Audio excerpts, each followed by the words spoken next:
kalau kita lihat filenya, Iya, iya. Pak Khalid Gojali ini, jenderal ini, di mana atlet bermain dia hadir di situ, Oh, sampai ke Spanyol, iya. sampai ke Italia, ke Soviet, di mana pecatur Indonesia main, beliau hadir di sana, datang langsung di TKP, Iya. Memberikan support ya. memberikan support dan sebelum berangkatnya memberikan arahan-arahan. Bahkan waktu BKD ini bikin Iya. juga disupport, didukung oleh Bapak Kasade, Iya. Bapak Jenderal TNI Dudung Abdurrahman ya. Iya. Dan beliau juga pernah mengadakan turnamen Pak ya tahun lalu ya. Iya. Dengan hadiah yang terbesar kayak di Indonesia tuh. Sebetulnya itu terbesar dan boleh dibilang termewah dan tidak pernah ada lagi itu. Iya. Luar biasa itu. Bahkan semua pecatur-pecatur bilang udah mereka tidak pernah alamin itu. Iya. Sampai kejuaraan di luar negeri pun tidak seperti itu. Iya. Terakhir yang paling mewah yang dibikin di mana? Di Jerman baru-baru ya kemarin. Iya. Tidak semewah yang dibikin di Mabes Angkatan Darat. Iya. Halo para sahabat Indonesia, dimanapun Anda berada, berjumpa kembali dengan saya Denny Widya Sibisi di program Gemas Generasi Maestro.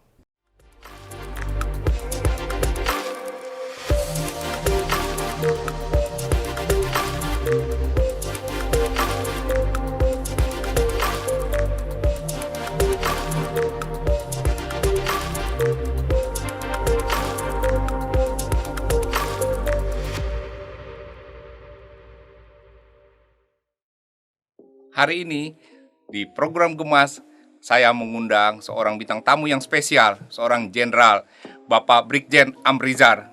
Selamat datang Pak di program Gemas. Selamat datang. Ya, terima kasih Pak udah bersedia hadir ya di program Gemas. Nah, para penonton, seorang jenderal itu pasti memiliki keahlian perang.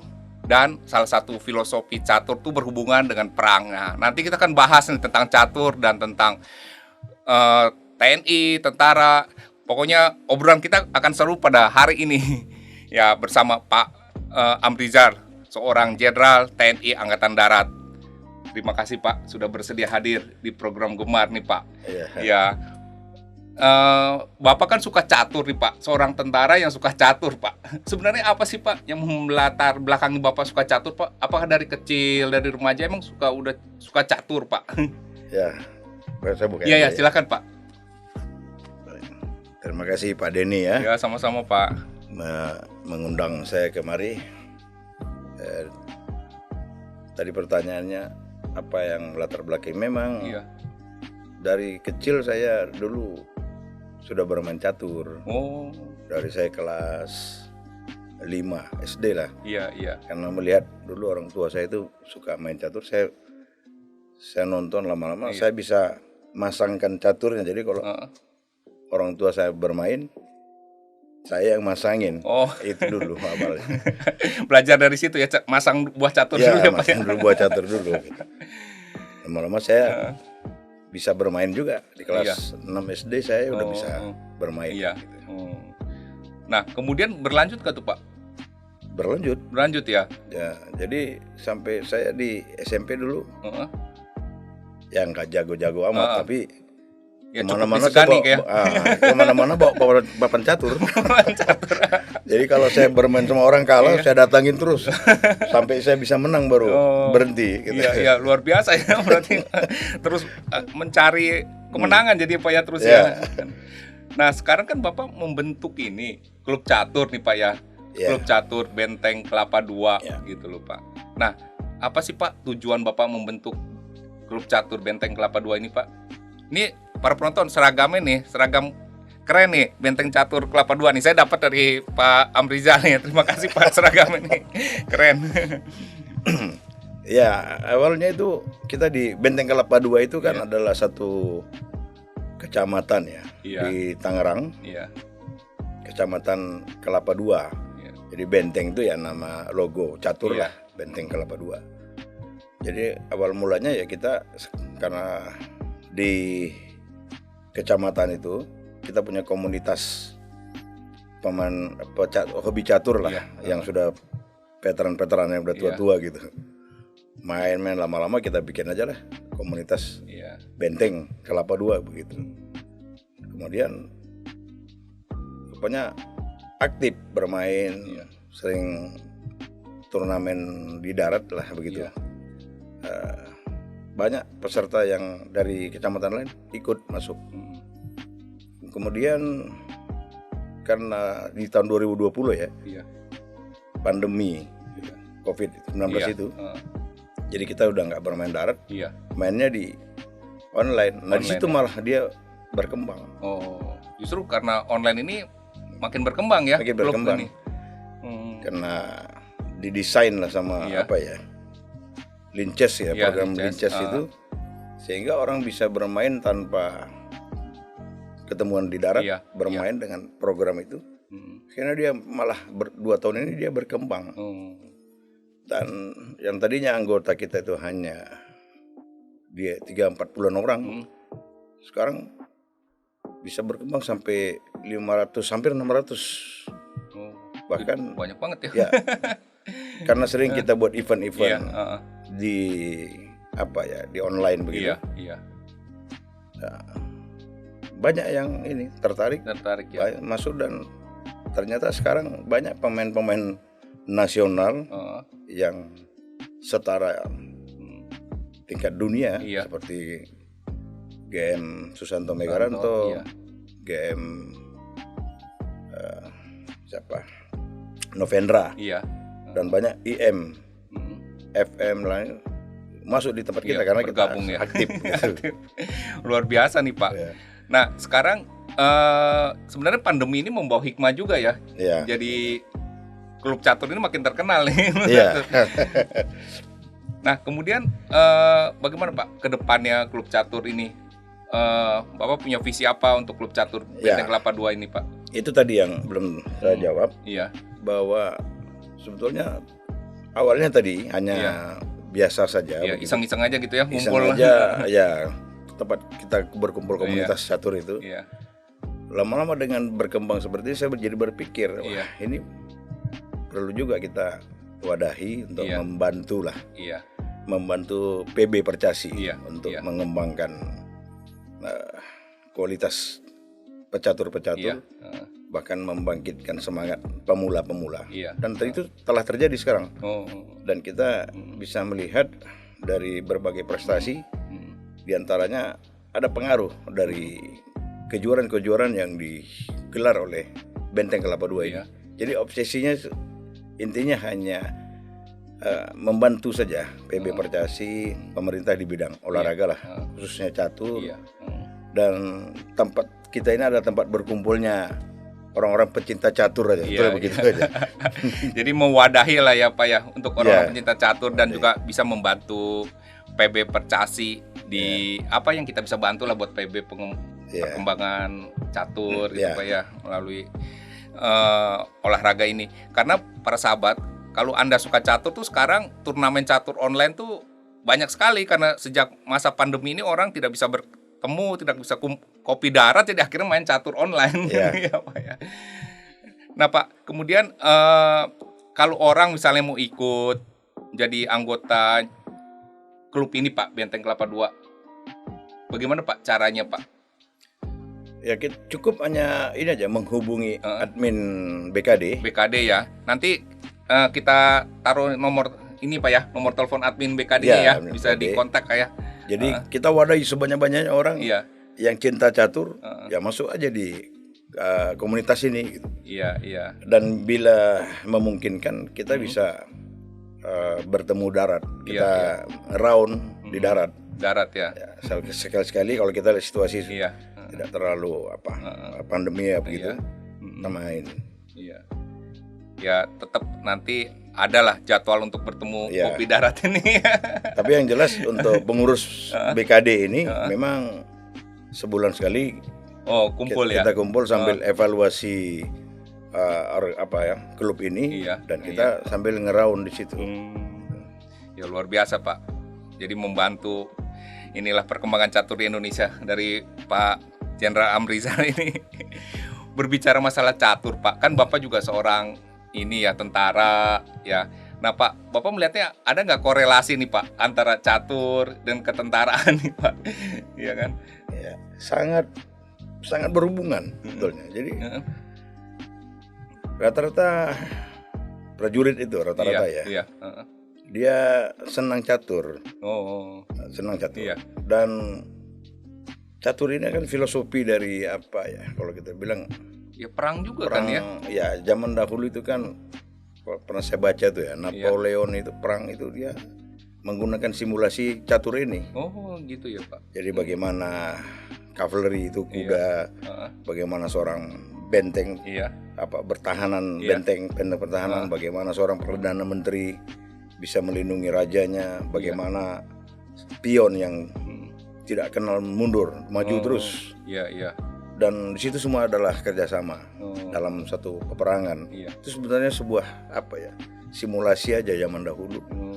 Dan terus dia berkembang digunakan sebagai permainan yang menarik. Dan akhirnya bisa diperlombakan, jadilah dia salah satu mata olahraga setelah itu. Dan sebetulnya kalau kita lihat tokoh-tokoh catur ini juga sebetulnya seseorang yang punya militansi yang tinggi sebetulnya. Olahraga catur ini sebetulnya olahraga keras. Iya. Pasti Bapak tahu. Iya. Kita sekarang semata melihat olahraga keras itu. Iya, fisik gitu ya.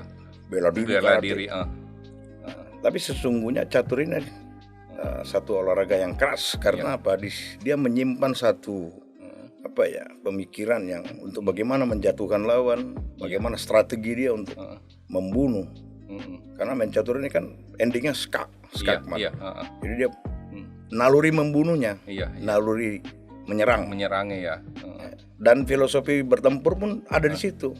Bahwa pemain catur itu selalu berpikir keadaan aman dalam buah catur dia adalah menyerang yang baik.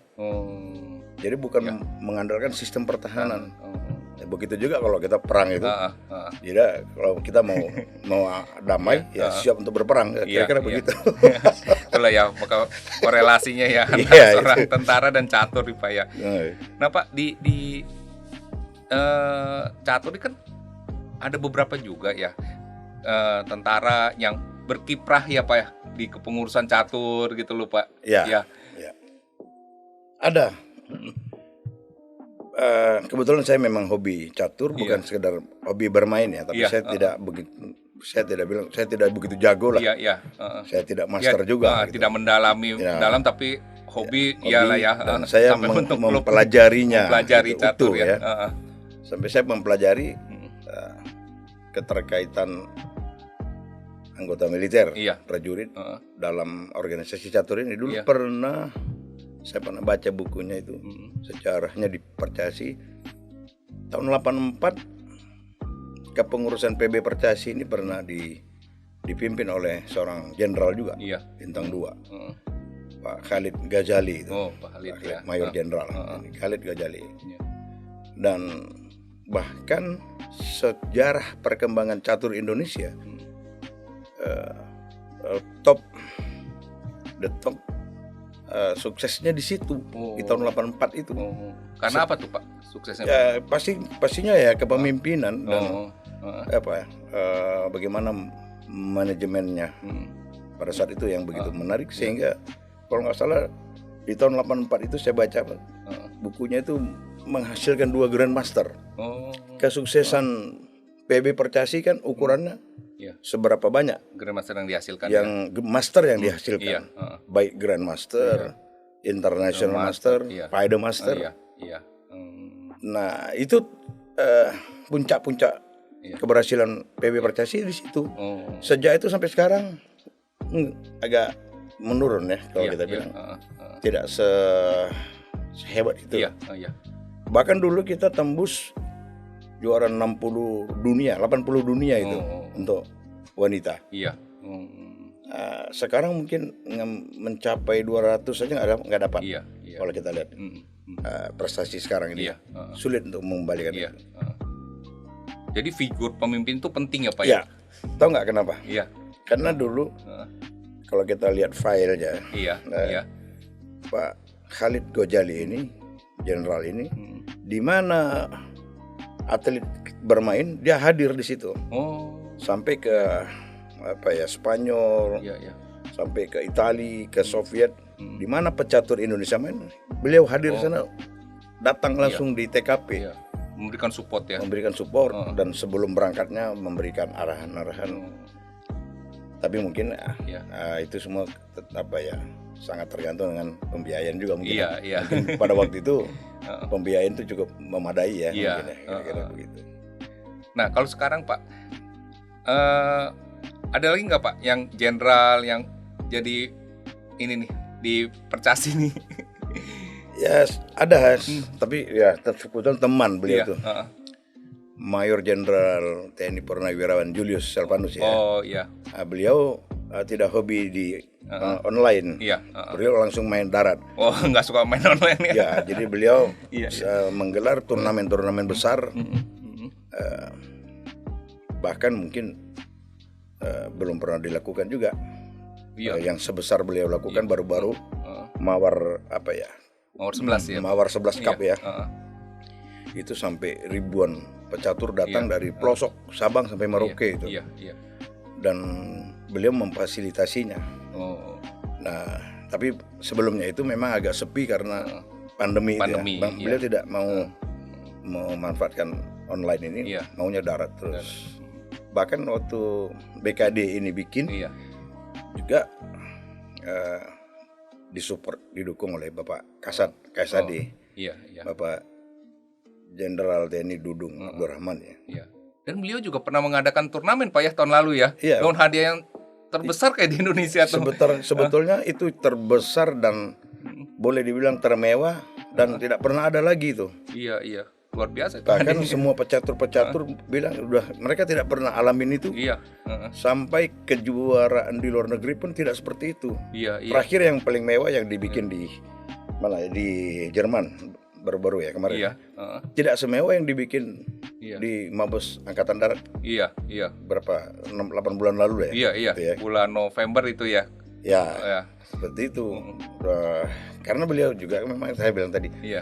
Beliau juga kebetulan Pak Dudung itu, Pak Kasat itu anak dari Pak Khalid Ghazali. Oh, ada darah ininya lah di Percasinya ya. Artinya putrinya almarhum Jenderal Khalid Ghazali itu menikah dengan Bapak Kasat. Jadi mertua ya. Dan beliau juga pecinta catur juga, sehingga pada waktu itu menggelar kejuaraan dunia itu. Diikuti oleh Grandmaster kan. Jadi seperti itu. Jadi semua prajurit memang rata-rata lah. Senang main catur ya. Luar biasa para penonton. Karena ya memang filosofi catur tuh ada hubungannya dengan prajuritan gitu loh, perang dan gitu ya. Taktik strateginya juga. Nah, ke masalah keprajuritan Pak, kan tadi Bapak ada sebut kavaleri di tentara di TNI itu sebenarnya ada apa aja sih Pak yang ini? Saya tahu ada kavaleri, infanteri atau apa gitu Pak ya? Banyak korps ya. Korpsnya.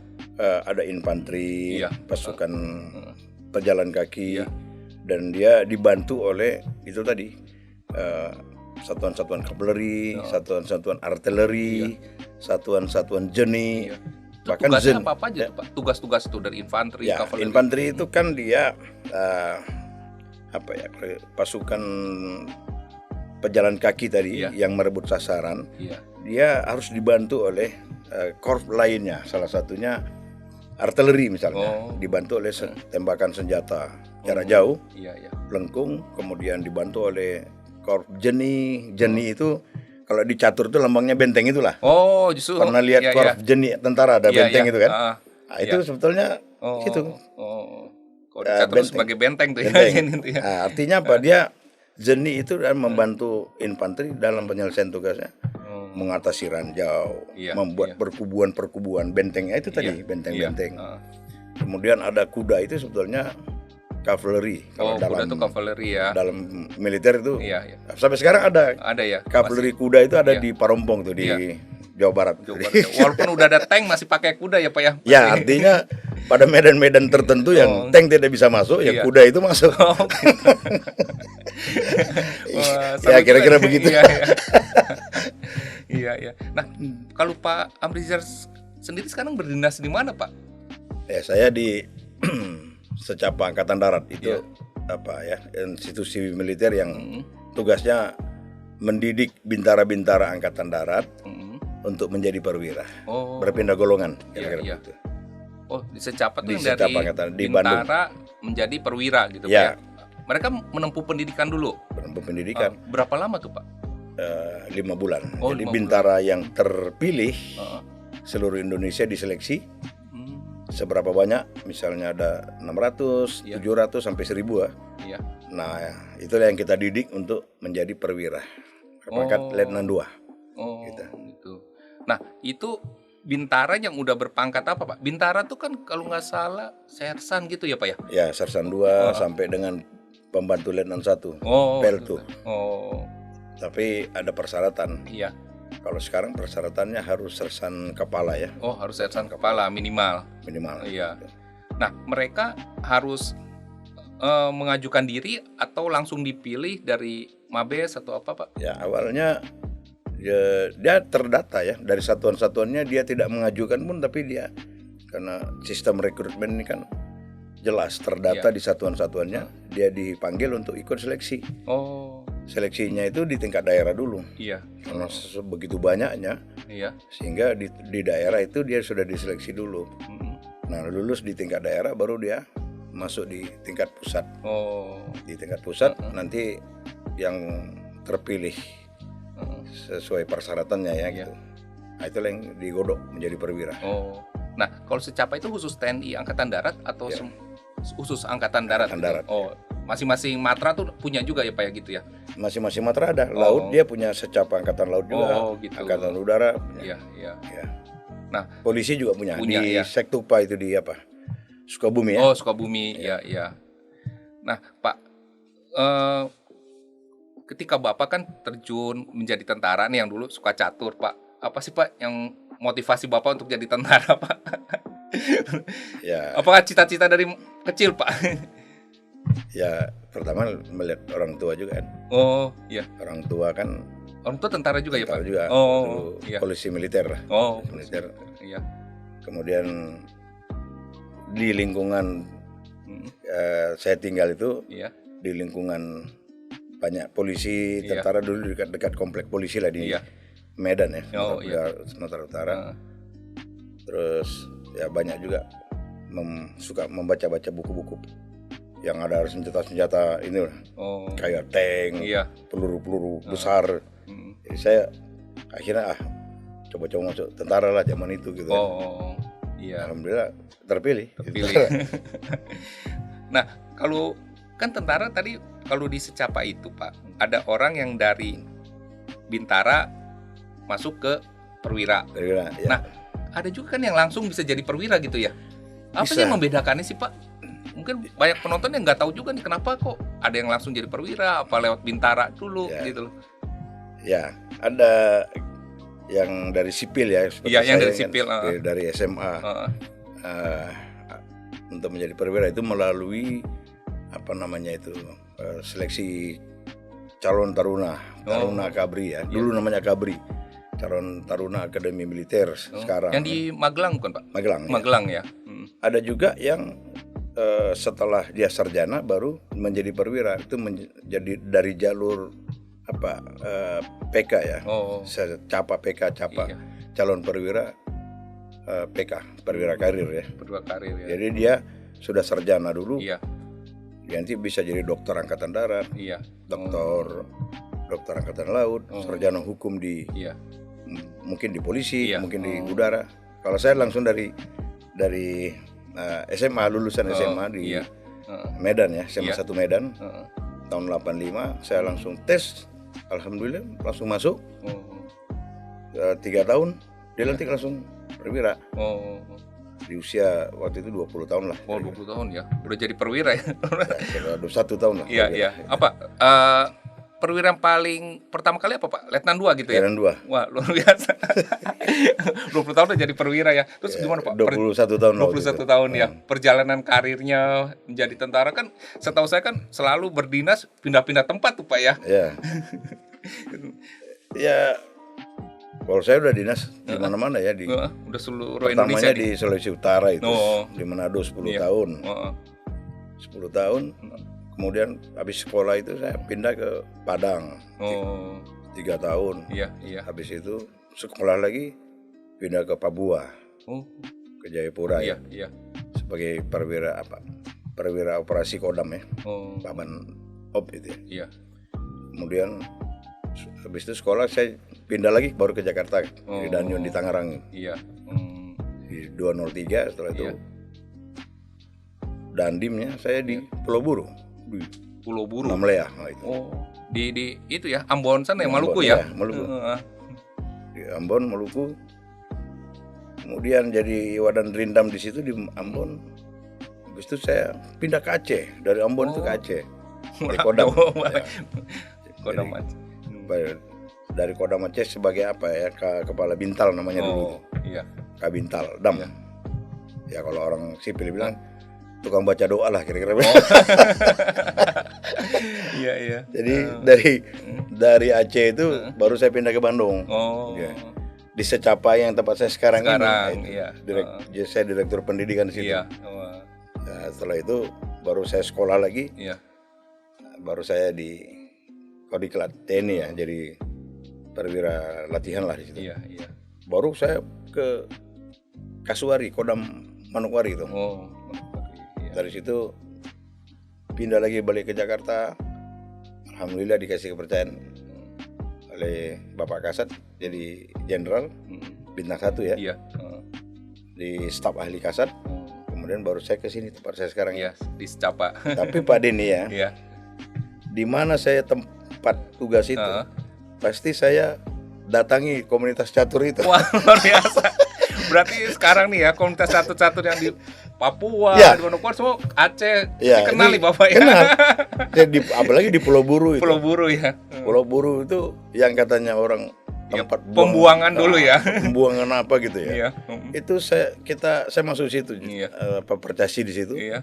Kita gelar itu sampai 200 papan ya.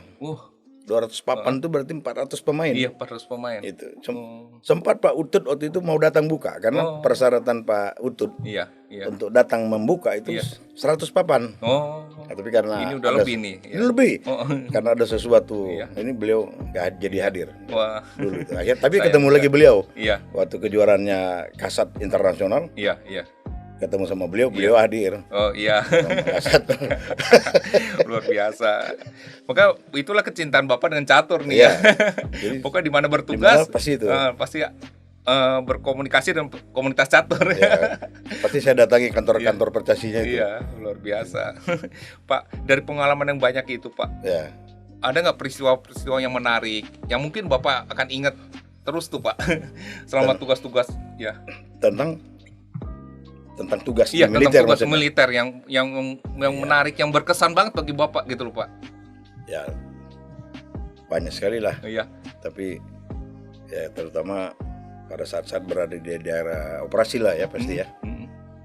Daerah operasi ya seperti di zaman dulu tuh kita kan beroperasi trouble sportnya itu kan hanya ada di Papua, Iya. di Timur Iya. gitu ya. Aceh juga. Iya. Sekarang sudah enggak lagi ya. Enggak. Jadi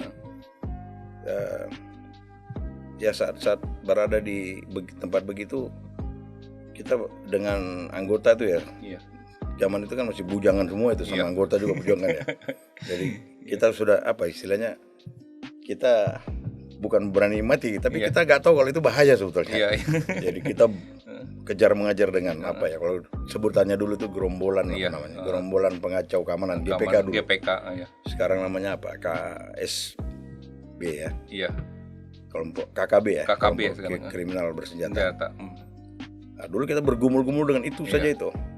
Berkesan benar itu bagaimana dan kita menghadapi kesulitan-kesulitan itu. Dan sekarang Iya. dengan anak-anak buah itu yang Iya. sudah pada pensiun semua itu. Oh, Kita masih berkomunikasi, dan kalau komunikasi tentang itu terus itu. Jadi kita merasa mengingat masih peristiwa muda aja. itu ya. Ya karena itu terasa seperti saudara Pak ya waktu itu ya. Iya, Karena iya. bersama-sama di medan perang gitu ya. Ya kita setahunan lebih ya Iya. berada di hutan, kalau Iya. kalau kita bilang di hutan Iya. beneran. Iya. Hutan beneran, kita keluar masuk hutan Iya. untuk Mengejar mencari itu. itu, Oh, iya. mencari kelompok itu gitu. Iya. Dan dia juga mencari kita. Bagaimana keterlambatan logistik, Iya. kita sulit Heeh. mendapatkan logistik. Heeh. Nah, akhirnya kita mendapat apa adanya ya di hutan itulah. Iya. Kita Iya. begitu. Tapi sempat juga kalau anggota prajurit itu ya, Iya. pada waktu full out ya, artinya pada waktu istirahat operasi gitu, Iya. Heeh. mereka pintar buat catur itu. Oh. Apalagi orang-orang dari Sulawesi Utara itu, Heeh. dari Manado ya. Iya. Mereka pintar buat kayu, Diukir gitu. mengukir kayu. Kita main. Oh. Ada prajurit-prajurit yang senang, kita main pakai itu. Oh. Main catur juga kadang-kadang di pos itu ya, sambil menunggu lagi datangnya lagi perintah untuk melakukan operasi lagi. Iya. Iya. Ya, biasanya kita satu kali operasi gerak itu 7 sampai 10 hari ya. Oh. 7 Februari full out lagi. Begitulah sampai setahun Iya. Iya. gitu. Ya luar biasa ya pengalaman. Ya kadang-kadang kan kalau sekarang kan orang ada juga yang main-main perang-perangan Pak, dikasih senjata yang dari karet itu. Wah, itu juga seru tuh. Makanya itu aja kadang kena sakit banget. Peluru karet. Apalagi ini yang benar-benar di medan perang. Saya bisa membayangkan tuh ya. Udah bagaimana peluru saling, namanya bukan medan perang lah, medan operasi lah. Medan operasi ya, kalau karena pas, bukan kalau pas menemukan satu problem. Iya, iya. Nah, di daerah operasi seperti itu problemnya kan kalau nggak dia menembak, kita menembak kan. Iya, iya. Kill or to be kill ya. Iya, Jadi itu sudah medan pertempuran. Iya, lah. medan pertempuran. Sebenarnya itu kan saudara-saudara kita saja yang berbeda. Iya. Berbeda pendapat ya, pandangan juga. Dan akhirnya kalau kita menghadapi mereka itu juga tergantung situasinya. Kalau situasi tidak untuk harus bertempur dengan cinta kasih, bisa kita merangkul mereka. Karena kan sama-sama ya saudara kita juga sih sebenarnya Pak ya. Sepertinya itu. Dan kita pun hanya terdesak ya. Iya. Kalau dalam keadaan terpaksa harus membela diri, maka kita melakukan counter attack kan. Kita melakukan pembelaan diri. Dan semua itu ada cara, ada taktiknya, ada SOP-nya. Sudah tidak membabi buta seperti itu. Iya. Gitu. Ya, itu sama seperti pemain catur ya, juga ya. Gitu. Yang harus dipikirkan strateginya gitu Pak ya. Serangnya dari mana. Saya boleh tanya? Iya. Kenapa Pak Denny senang dengan Benteng Kelapa II nih, BKD? Kayaknya Pak Denny ini pemerhati klub-klub catur Indonesia ini. Ini kembali saya yang bertanya nih. Iya, karena bagi saya nih yang buatnya seorang jenderal, kemudian juga kok berkembangnya begitu pesat Pak. Pemain-pemain yang master, grandmaster, master internasional segala ikut di BKD. Wah, luar biasa perkembangannya itu. Makanya kan saya perhatikan lagi. Ya itu tadi memang karena keadaan pandemi itu COVID itu yang membuat sebenarnya kita dapat hikmahnya di situ ya. Akibatnya orang nggak bisa turnamen darat, akhirnya turnamen online. Dan BKD ini aktif di situ. Kemudian pecatur-pecatur ternama masuk di situ. Seperti GM Susanto Megaranto, kemudian Pak Dani Sumanto yang pemain-pemain berkaliber gitu. Kemudian Novendra. Dan mereka punya nama juga di luar. Jadi ketika BKD ini bikin online untuk mengundang internasional, ya jadi mereka tertarik dari wah ini BKD ini apa? Mereka bertanya apa ini BKD ini? Ternyata tempat kumpul pecatur-pecatur Indonesia yang handal di situ. Iya betul. Gitu. Jadi berkembang sampai sekarang. Ya saya harus tidak bisa menahan. Sudah keburu dia jadi berkembang begitu. Ya kita akan all out lah Iya, untuk iya. BKD ini. Untuk BKD ya, luar biasa aja para penonton, terutama pencinta catur. Anda pasti tahu lah, klub BKD ini udah berkembang luar biasa. Pak, di tengah-tengah kesibukan Bapak ya, sebagai seorang prajurit, kemudian juga mengurus catur, bagaimana Pak ngatur waktunya bersama keluarga gitu Pak ya, tengah-tengah kesibukan itu kan, tugas-tugas dan dinas-dinas Pak? Ya itu berjalan apa saja ya, alamiah saja, bahwa tugas kita di kantor kan jelas, Iya. kapan gitu. Kemudian di celah-celah tidak berdinas, itu baru kita bisa jadwalkan untuk kegiatan lainnya. Nah, terutama kalau untuk BKD ini ya. Iya. BKD ini kan kita punya kru ya, Iya. admin, ada bagian-bagian lain. Jadi kita tidak perlu harus ke BKD. Iya. Kita by phone aja menggelar-gelar kejuaraan turnamen-turnamen. Iya. Pakai komunikasi saja. Mereka gelar, kita hanya monitor saja di program Dincesnya saja. Dan untuk keluarga ya tentu kalau hari libur. Iya. Ini saja baru pulang nih dari Medan. Dari Medan ya. Baru tadi pagi. Iya. Saya harus ziarah dulu ke makam orang tua kan. Iya. Keluarga besar kita masih di sana. Iya. Ini, hari libur. Iya. 3 hari kemarin saya minta izin.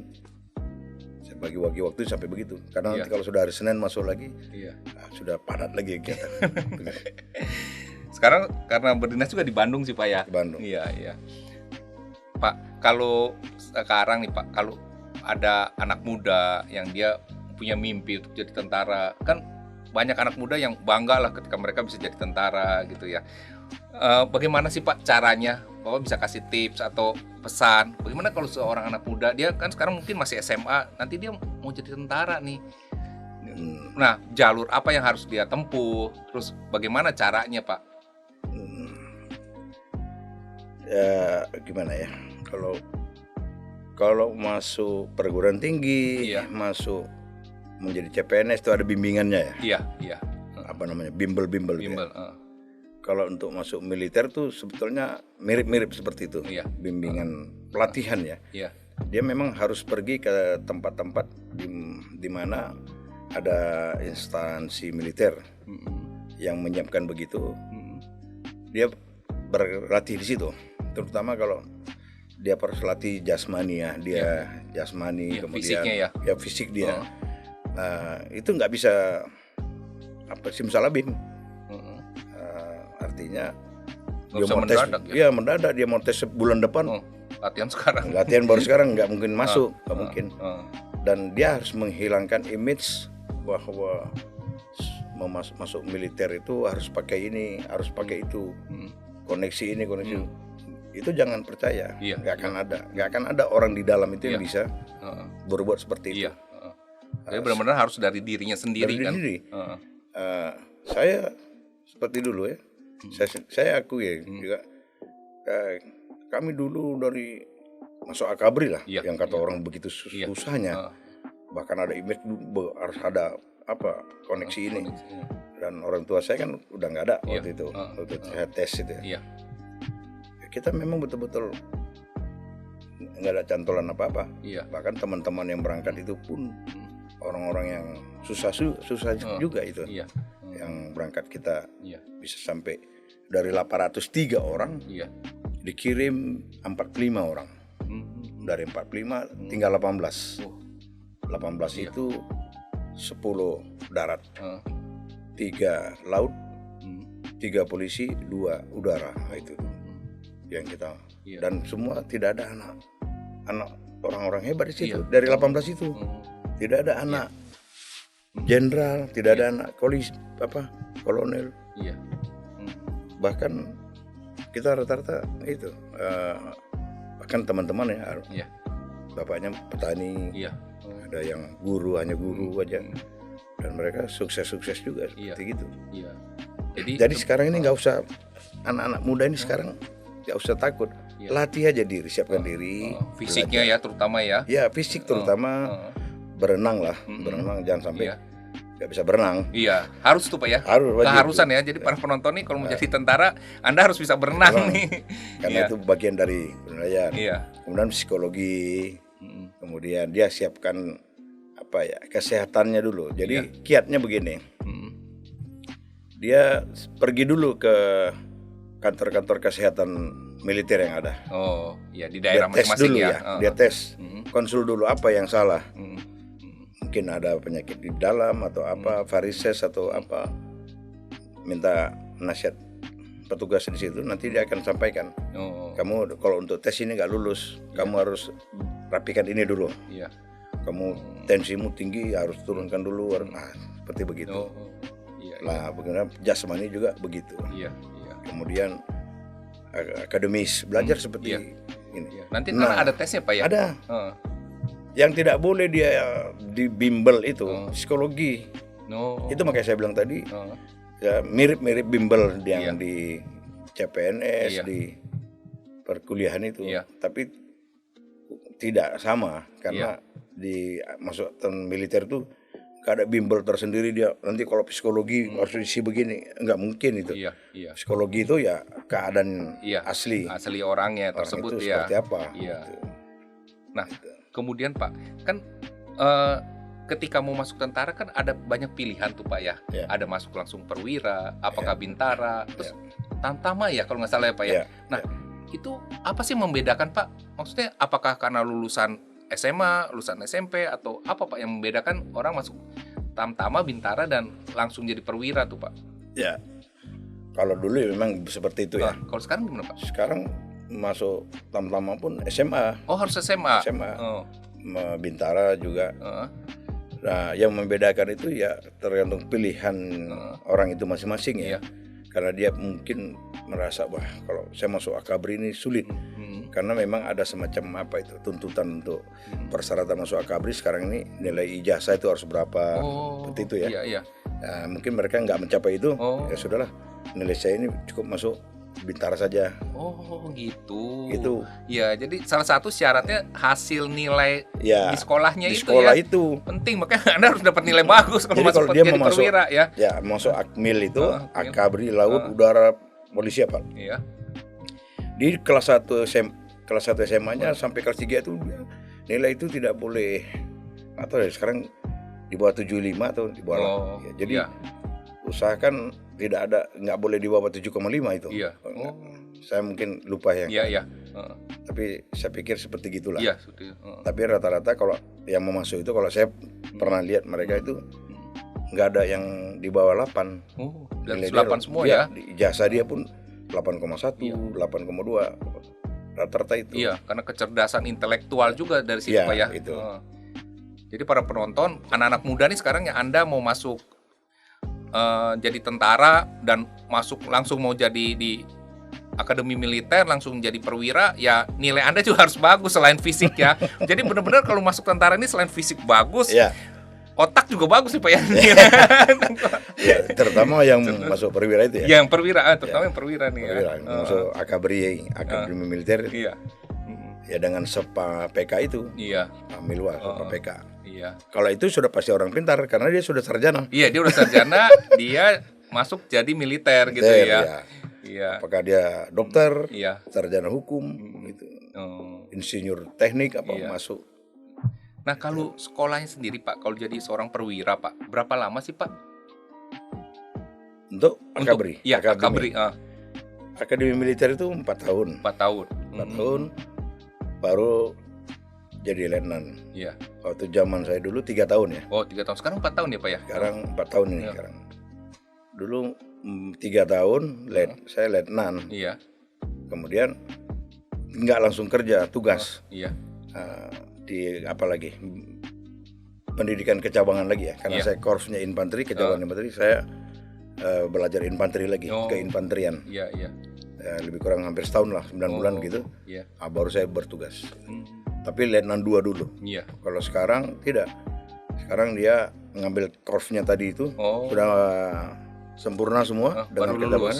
baru dilantik. Oh, kalau dulu lantik dulu Ya. baru ngambil ya. Ya. Kalau sekarang beda ya. Ya, Oh. tergantung ketentuannya tiap zaman kan beda-beda Iya, ya. iya, beda. Nah, Pak, sekarang kalau Bapak melihat ya tentara ini sekarang gimana Pak dengan keadaan dunia ini ya Pak ya? Ya apalagi sekarang perang ini ya. Ya ini kita bahas sedikit lah Pak antara perang Ukraina sama Rusia tuh ya. Itu karena bikin kacau dunia juga tuh Pak. Ya kan gara-gara itu semua harga bahan pangan naik juga. Kita nggak usah terus serius bahas itu ya. Udah banyak yang mikirkan itu ya. Sebenarnya apa Ukraina lawan apa tuh? Rusia ya. Bisa diselesaikan di papan catur kok ya. Nah itu harusnya suruh mereka main catur aja ya. Dulu kan begitu juga Iya. itu Amerika Rusia kan selesai di papan catur. Nah itu ya. Jadi udah aja. Perang dingin. Bener. Rusia apa Amerika kan. Kan selesai. Nah kalau mereka main di papan catur nggak akan mengorbankan banyak jiwa kan Pak ya sebenarnya ya. Daripada sekarang perang mengorbankan banyak jiwa. Iya. Ya kan? Diselesaikan aja di papan catur ya. Iya, catur. Ngapain perang ya? Mereka banyak grandmaster sebenarnya selesaikan di papan catur. Jadi sebenarnya ya itu hanya sebagai apalah ya. Pembelajaran juga itu bagi apa? Terutama bagi angkatan-angkatan perang di dunia kan. Belajar dari situ. Seperti tadi yang saya sampaikan, artinya apa kalau bahasa Yunaninya itu ya, civis pacem parabellum ya. Jadi kalau Anda mau damai, bersiap untuk perang, katanya begitu ya. Oh gitu. Jadi kita pun begitu, kita nggak boleh, wah ini damai ini. Oh, menganggap damai jadi lengah kali gitu ya. Tahu-tahu tiba-tiba ada perang. Nggak siap ya. Nggak siap. Lebih baik kita mempersiapkan segala sesuatu itu, tapi dia tidak digunakan. Iya, iya. Daripada kita tidak mempersiapkan segala sesuatu itu, tapi digunakan. Iya. Benar-benar. Ya itu konyol. Iya. Kita tidak mempersiapkan sesuatu, tapi kita harus menggunakan. Konyol. Iya. Lebih baik kita siapkan segala sesuatu itu. Dengan keadaan terburuk, tapi dia nggak digunakan. Nggak digunakan, iya, lebih baik itu kan. Sama lah kayak ini apa di mobil itu apa tuh yang kantong udara itu kan? Kantong udara kan itu sebaiknya jangan digunakan. Kalau sampai digunakan itu kan berarti ada kecelakaan. Iya kan? Ya, seperti itulah ya Pak ya kira-kira. Kapan mau main ke BKD nih Pak Denny nih? Oh iya boleh Pak nanti. Benteng Kelapa 2. Iya kita ngadain inilah ngeron lah. Ya. Iya kan. Dan rencananya juga kita gitu. Kalau ini kayaknya sudah agak bisa memungkinkan. Iya. Mungkin dalam 17-an inilah. Iya. Kita mau panggil itu seluruh komunitas BKD ini ya. Iya. Yang kita kan hanya kenal di udara aja nih. Iya. Hanya beberapa yang di darat. Iya. Nah, ini saya mau kumpulkan itu. Iya. Mungkin hanya ada sekitar 540 ya panjang ya. Hah? 512. 12 iya. Dari 512 itu pemain dunianya di situ. Iya. Berapa tuh? Banyak ya. Udah.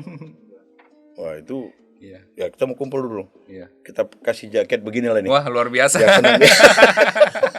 luar biasa Pak. Sekalian bertemu, kenal. Oh, ini rupanya orangnya ini yang namanya Pak Denny Sonjaya. Oh, ini yang namanya Pak Dani Ismanto. Oh, ini yang namanya apa? Novendra, Grandmaster. Harus kenal semua itu. Luar biasa nih Pak. Pak, sekarang kan sedang bertanding nih Olimpiade Catur nih Pak. Ya. Nah, harapan Bapak gimana nih Pak? Tim Indonesia nih. Ya harus merebut kejayaan yang dulu diukir Pak Pak Khalid ya. Khalid Ghazali ya. Jenderal Ghazali kembalikan ke zaman itulah. Iya. Artinya kita bisa kan? Kita bisa. Iya, betul. Dan pernah ya ngalamin kita, itu. Ya. Bahkan IM kita pada waktu itu siapa itu IM Cerdas Barus ya. Sama siapa yang Toraja itu? Yang di Tangerang, Pak Jong. Pak Ivan ya, Ivan Situru ya. Nah, itu mereka main di table 1 tuh. Iya. Berhadapan sama Spanyol ya. Iya. Mereka dapat apa itu Grandmaster apa namanya itu istilahnya itu? Iya, norma ya. Norma Grandmaster Iya. ya. Bagus, itu sulit. Iya. Dia ratingnya Elo rating 2.400 pada waktu itu dia. Dia bisa kalahkan Elo rating 2.600 itu pada waktu itu. Jadi orang-orang Indonesia ini semua pintar-pintar. Iya. Cerdas ya. Cuma kalau kita tidak menyadari itu, Iya. akhirnya dia hanya seperti catur ini kan apa namanya? Kalau kita tidak konsen dengan itu, dia kecerdasan itu kan terbuang-buang gitu aja. Akhirnya mereka hanya main-main di kedai tua, di kedai kopi. Dia main di lapak-lapak. dia main di lapak-lapak. Akhirnya dia main bertaruh-taruhan pakai itu ya. Bukan bertaruh, tapi dia apa namanya itu? Ya saling inilah, karena menjual jasa lah gitu kan. Harusnya kan mereka bisa membela Indonesia gitu, Pak. Ya, gitu. Iya. Harusnya seperti itu. Seperti di negara-negara maju itu kan. Iya. Pemain-pemain caturnya banyak di garden ya, di kebun-kebun ya. Iya. Mereka bermain-main di situ. Akhirnya dilihat oleh kalau kita bilang kayak cara prestasinya ya. Iya. Mereka dibesarkan kan. Iya. Seperti itu. Seperti Bobby Fischer, Boris Spassky, semua kan pemain-pemain dari kebun-kebun. Iya. Bermain di kebun. Iya. Tapi dibesarkan oleh wadahnya. Kita juga sebetulnya pemain-pemain banyak master gelap ya di Indonesia ini sebenarnya. Mereka banyak di kedai-kedai tua, di kedai-kedai jago-jago, lapa-lapa itu jago-jago sebenarnya. Tapi kalau bisa diangkat ya. Ya, diinventarisir hebat. Iya, luar biasa nih. Ini Pak udah hampir 1 jam Pak. Kita terakhir nih Pak. Ya. Bagaimana harapan Bapak nih ke depan untuk catur Indonesia ya? Catur Indonesia ya sekarang yang dibawa oleh Pak Utut ya. Iya. Bapak Utut Adianto sudah bergerak maju ya. Iya. Prestasi terakhir kemarin yang kemana ya? Rusia ya. Iya. Kemarin Rusia sudah mulai mengukir ya. Dan di zaman beliau juga sudah menghasilkan juga Grandmaster ya. Iya. Sulit itu. PB menghasilkan Grandmaster. Iya. Ini Pak Utut juga sudah mengukir beberapa Grandmaster. Iya. Harapannya ya kita Percasi ini konsen untuk mencetak, menghasilkan Grandmaster baru, daur ulang lah. Karena Grandmaster Indonesia ini dari sejak berdirinya Indonesia ini ya. Iya. Mungkin hanya ada 8 atau 9 ya? 8 Pak. 8 ya? Iya. Udah meninggal 4. Tinggal 4. Jadi Grandmaster kita sekarang yang berdiri cuma 5 orang aja kira-kira. Yang masih aktif cuma tinggal 2. Tinggal 2. Ya, artinya harapan kita muncullah Grandmaster baru yang dia menjamur lah. Iya. Memang perlu pembiayaan untuk mencetak seorang Grandmaster itu perlu pembiayaan. Iya. Dan yang paling penting perlu perencanaan yang matang untuk mencetak Grandmaster. Iya. Jadi untuk satu pengurusan PB Percasi misalnya 5 tahun, dia harus punya target. 5 tahun ini saya harus cetak sekian Grandmaster, sekian International Master, minimal seperti itu. Harapannya itu. Dan kita punya prestasi paling tidak di tingkat Asia, kita harus bisa mampu menjuarai event-event. Apalagi kalau Olimpiade ini ya. Kerja paling tidak di tingkat Asia ya. Untuk Asian Games kita harus punya nama di situ. Gitu harapannya. Luar biasa nih. Jadi saya dari kelompok informal catur lah gitu ya. Kami siap mendukung ya dari segi informalnya ya. Kami kan bukan orang Percasi. Bukan. Walaupun saya secara pribadi penasihat Percasi Pengda Banten kan. Tapi secara klub gini ya kita siap untuk meramai-ramaikan, memberikan pengaruh lah kepada PB Percasi untuk mengukir prestasi lebih hebat lagi. Terima kasih Pak, luar biasa nih. Harapan dari Pak Amrizar, walaupun dengan klub berharap bahwa klub ini bisa mempengaruhi banyak orang lah Pak ya untuk makin mencintai catur. Nanti ketika orang udah cinta catur, makin akan banyak anak-anak muda, anak-anak kecil yang tertarik untuk bermain catur gitu ya. Gitu. Nah itu kan bibit-bibit untuk atlet Indonesia masa depan lah Pak ya. Ya, dan ini tambah sedikit ya. Nah, rata-rata pemain catur itu kalau untuk anak-anak muda ya, anak-anak sekolah, dia rata-rata di kelasnya pasti rankingnya separuh ke atas itu. Bagus. Oh iya pasti itu ya. Jarang orang pemain catur itu dia tinggal kelas. Apalagi dia paling bawah di rankingnya nggak. Rata-rata pintar-pintar. Pintar, iya makanya. Ya itu kan sebenarnya ada seperti ini Pak. Pecatur itu pasti orang pintar, tapi orang pintar belum tentu pecatur. Iya itu dia betul. Ya. Betul. Itu bagus. Iya. Nah, begitulah para sahabat obrolan saya dengan Pak Jenderal Amrizal mengenai catur dan juga sedikit tentang keprajuritan. Bagaimana beliau sangat konsen, sangat cinta dengan olahraga catur sehingga membentuk klub catur, dan klub catur ini Benteng Kelapa II sudah mendunia lah ini. Ya, bila Anda suka dengan obrolan kami, silakan subscribe, like, berikan komen, dan tolong share video ini kepada anak-anak muda dimanapun berada sehingga video ini boleh menjadi inspirasi bagi mereka. Sampai jumpa di episode berikutnya. Bye. Sahabat, ini adalah buku ke-8 saya berjudul Menembus Waktu, bergenre novel. Ini berisi tentang perjalanan hidup saya dari kecil hingga saat ini. Buku ini akan saya persembahkan kepada narasumber saya yang hari ini, Pak Jenderal Amrizal. Pak, terima kasih sudah hadir di podcast Gemas. Saya persembahkan buku ini buat Bapak. Semoga berkenan untuk membacanya, Pak. Terima kasih. Ya, terima kasih Pak udah hadir di Gemas. Semoga sukses ya. Terima kasih Pak. Denny ya. Ya, amin Pak. Amin. Terima kasih.